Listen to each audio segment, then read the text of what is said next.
আমাদের নতুন channel, YouTube channel global ভিশনে প্রত্যেককে স্বাগত জানাই। চেষ্টা করব আমরা এরপর থেকে অন্তত সপ্তাহে 2-3 দিন চেষ্টা করব যে ভিডিও আপলোড করার। আমাদের এই চ্যানেল শুরু করার দীর্ঘদিনের পরিকল্পনা ছিল, কিন্তু আমরা 26শে জানুয়ারি দিনটিকেই আমরা সিলেক্ট করেছি। তার কিছু কারণ আছে, সেটা আমি পরে বলছি যে কী কারণে আমরা 26শে জানুয়ারি কেন সিলেক্ট করলাম। আর উপরে আমি ডেটটা লিখে রেখেছি যে আজ 26শে জানুয়ারি 2025। তো 26শে জানুয়ারি কেন গুরুত্বপূর্ণ আমাদের জন্য, আমাদের প্রত্যেকের জন্য, যারা ভারতবাসী বা ভারতের যে কোনো রাজ্যে যেখানেই থাকি না কেন, যে তাদের জন্য কেন গুরুত্বপূর্ণ 26শে জানুয়ারি, সেটা আমরা আজকে একটু দেখব এই ভিডিওর মধ্যে। তো 1947-এর 15ই আগস্টের আগে পর্যন্ত আমরা ব্রিটেনের আন্ডারে ছিলাম, মানে ব্রিটেন আমাদের উপর শাসন করত। আমরা ছিলাম ব্রিটেনের উপনিবেশ বা কলোনি, যেটাকে আমরা বলছি, উপনিবেশ ছিলাম। 1947-এ ইন্ডিয়ান ইন্ডিপেন্ডেন্স অ্যাক্টের মাধ্যমে, কি act? Indian independence act, India's independence act বলা হয়, India independence act, independence act 1947। এটা পাস হয় কোথায়? এটা পাস হয় ব্রিটেনের পার্লামেন্টে, যেখানে তাদের House of Commons, House of লর্ডসেও গিয়েছিল, হাউস অফ কমন্স, সেখান থেকে পাস হয় 1947, 18 জুলাই ডেটটা ছিল, 18 জুলাই। এবার এরপর থেকে আমরা স্বাধীন বলছি নিজেদেরকে, কিন্তু স্বাধীনের দুটো মানে আছে। স্বাধীনের দুটো মানে কি কি? একটা হচ্ছে যেটা তখনের বলা হতো ডমিনিয়ন, আরেকটা হচ্ছে রিপাবলিক। এই রিপাবলিক অবধি আমরা পৌঁছাবো, এখান অবধি পৌঁছাবো। কি ব্যাপারটা দেখি, যে ডমিনিয়ন মানে হচ্ছে যখন আমরা স্বাধীন তো হলাম, কিন্তু কন্ট্রোলটা থাকলো ব্রিটেনের হাতে। ডমিনিয়নের ক্ষেত্রে আমরা স্বাধীন হলাম, আমরা আমাদের মতো কাজ করতে পারবো সমস্ত কিছু, কিন্তু অফিসিয়ালি হেড থাকলো কে? হেড অফ দ্য স্টেট, তিনি ছিলেন ব্রিটেনের রাজা।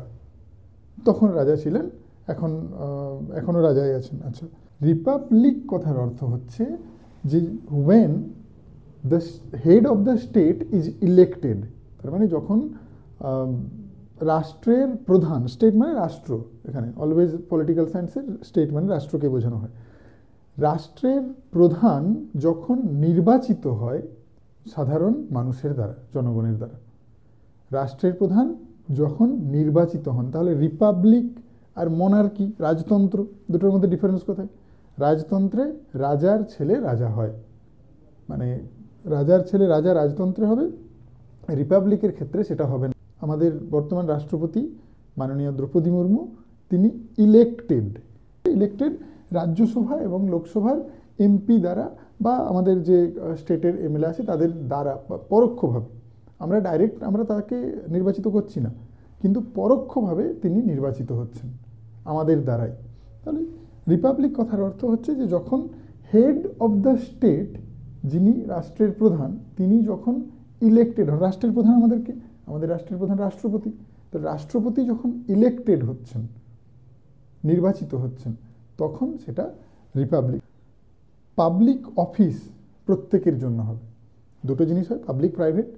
পাবলিক সেক্টর যেগুলো থাকবে বা পাবলিক অফিস যেগুলো থাকবে, সেগুলো প্রত্যেকের জন্য ওপেন হবে। তাহলে 1 নম্বর হচ্ছে যে head of the state is elected. 2 নম্বর হচ্ছে পাবলিক অফিস যা কিছু থাকবে সেগুলো সকলের জন্য। আর পাবলিক অফিসের যে কোনো নিয়োগ, সেখানে যে কেউ নিযুক্ত হতে পারে, সেখানে কোনো রকম কোনো ক্লাস ডিভিশন থাকবে না, কাস্ট ডিভিশন থাকবে না, কাস্ট ডিভিশন থাকবে না, যে কেউ নিযুক্ত হতে পারে। তাহলে রিপাবলিক কথার অর্থ হচ্ছে যখন হেড অফ দ্য স্টেট তিনি ইলেক্টেড হবেন, পাবলিক অফিস সকলের জন্য হবে, সাধারণ মানুষ তারাই সর্বোচ্চ ক্ষমতার অধিকারী, যেটা আমাদের কনস্টিটিউশনের প্রিএম্বলে, কনস্টিটিউশনের প্রস্তাবনাতে সেখানে আমাদের বলা আছে যে সাধারণ মানুষ, আমরা যারা, we the people of India, আমরা হচ্ছি সব থেকে পাওয়ারফুল। সাধারণ মানুষ আমরা পাওয়ারফুল। সংবিধান দিবস, সংবিধান দিবসটা তাহলে এই ডেটটা কী কারণে গুরুত্বপূর্ণ? যখন 1947 সালে ভারতকে স্বাধীন করে দেওয়া হলো, কিন্তু ভারত ডমিনিয়ন স্ট্যাটাস আছে, রিপাবলিক এখনও পুরোপুরিভাবে হয়নি, সংবিধান লেখার কাজ শুরু হয়। সংবিধান লেখার কাজ শুরু হয়। সংবিধান লেখার কাজ অ্যাকচুয়ালি 46 থেকে শুরু হয়, 1946 থেকে। সংবিধান লেখার কাজ কমপ্লিট হচ্ছে 26শে নভেম্বর 1949। সংবিধান লেখার কাজ কমপ্লিট হচ্ছে 26শে নভেম্বর 1949। তার মানে আমাদের এখানে যদি বলা হয় সংবিধান দিবসের এখানে যে the constitution of India is adopted, গৃহীত হয়েছিল, সংবিধান গৃহীত হয়েছিল।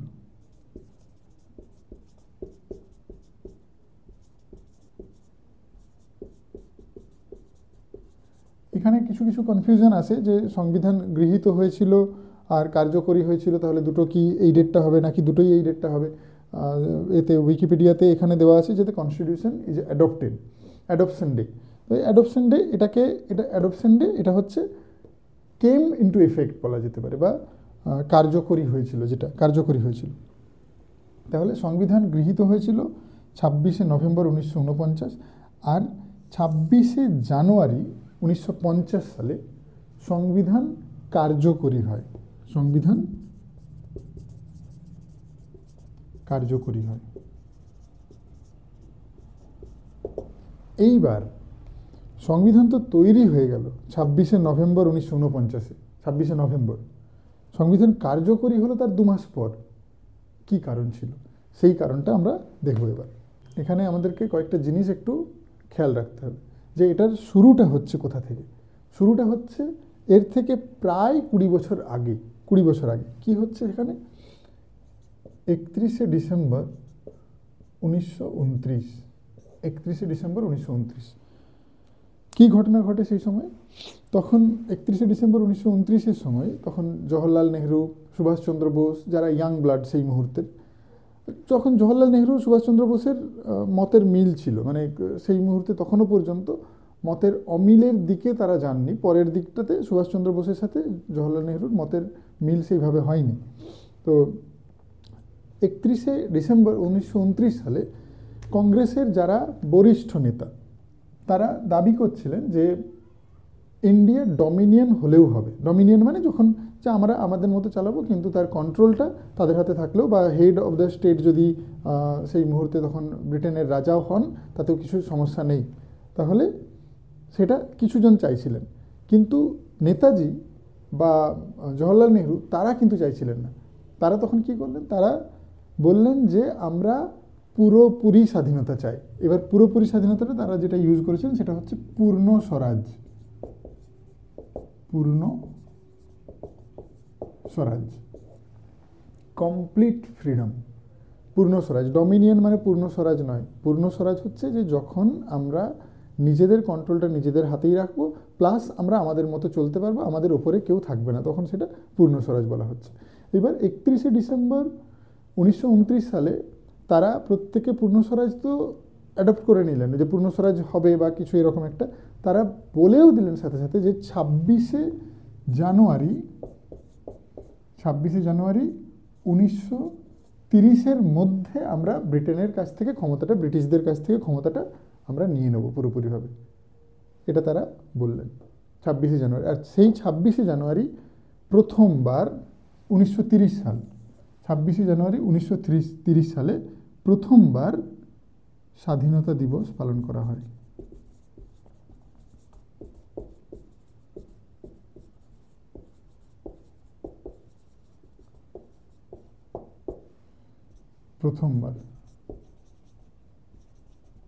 প্রথমবার স্বাধীনতা দিবস পালন করা হয় 26শে জানুয়ারি 1930। এবার এই 26শে জানুয়ারি 1930-এর যে ঐতিহাসিক গুরুত্ব, সেই গুরুত্বকে মাথায় রেখে সংবিধান তৈরি হয়ে যাওয়ার পরেও 2 মাস অপেক্ষা করা হয়েছিল, শুধুমাত্র ওই দিনটিকে মনে রেখে, ওই দিনটির গুরুত্বকে সারাটা জীবন ইতিহাসের পাতায় লিখে রাখার জন্য এই 2 মাস ওয়েট করা হয়।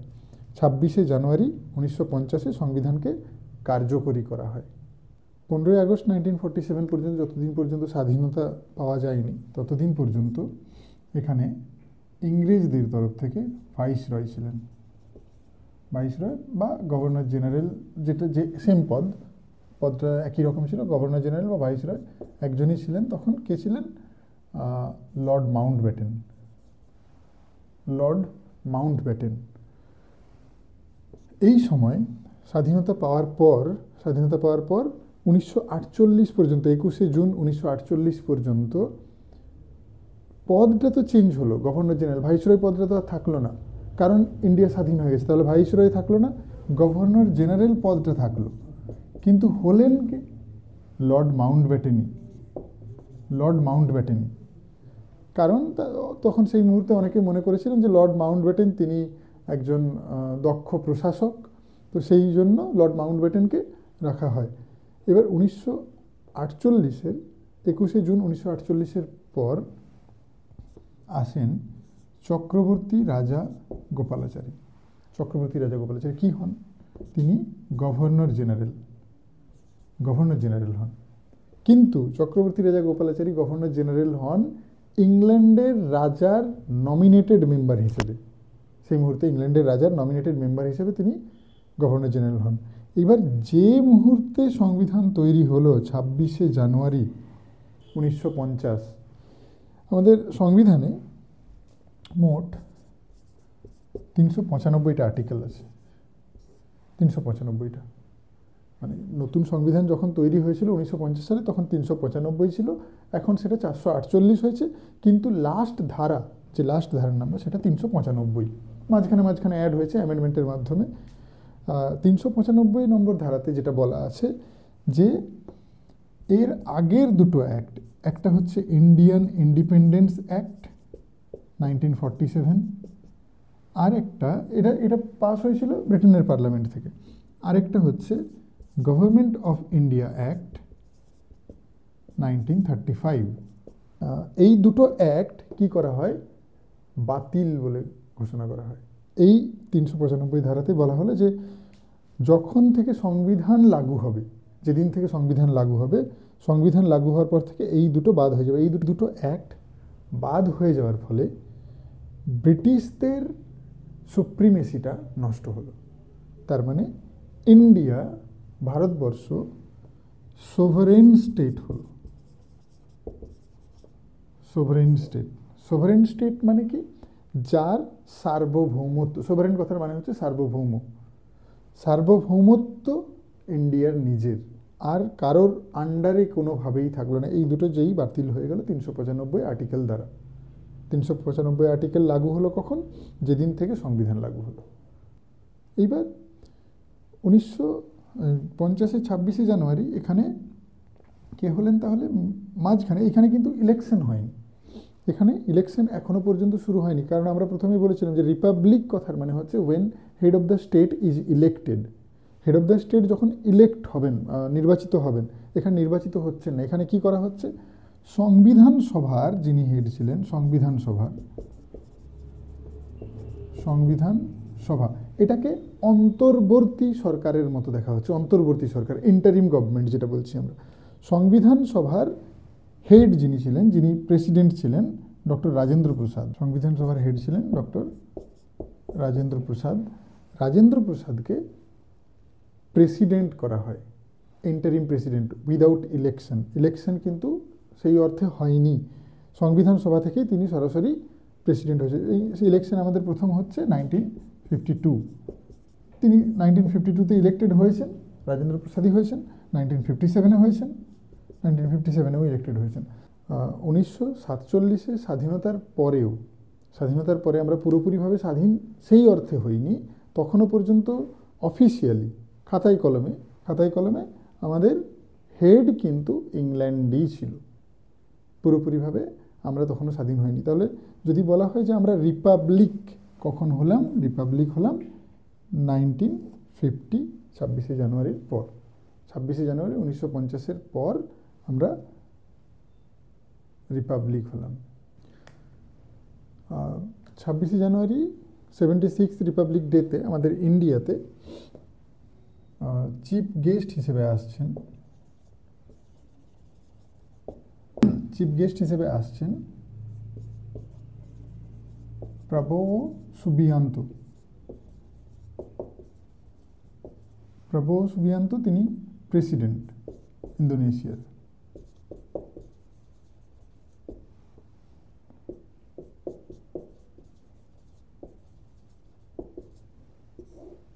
Prabowo Subianto তিনি প্রধান অতিথি হিসেবে আসছেন আমাদের আজকের প্রজাতন্ত্র দিবসে প্রধান অতিথি হয়ে।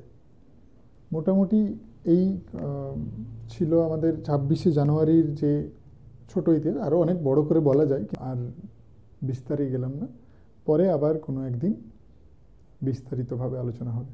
Thank you.